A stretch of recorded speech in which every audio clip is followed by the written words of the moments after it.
Böyüyən bədəndə dəri çatlarının olması normaldır, yoxsa xəstəlik əlamətidir? Ən çox ünvanlanan suallardan birini cavablayacağam. Uşaq və yeniyetmələrdə bədən sürətlə böyüyəndə dəri özünü eyni sürətlə uzatmağa bəzən imkanı olmur. Belə olan halda dəridə dermal qatda qırılmalar baş verir və bu özünü dəri çatları və yaxud da tibbi terminlə desək striyalar şəklində göstərir.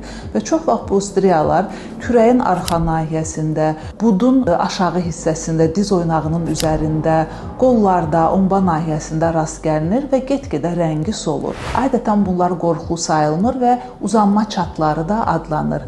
Lakin nə vaxt bu çatlar təhlükəlidir? Əgər ki, bu çatların rəngi tünd bənövşəyi rəngdədir, daha enli zolaqlıdır, çatlar birdən-birə intensiv şəkildə əmələ gəlmişdir.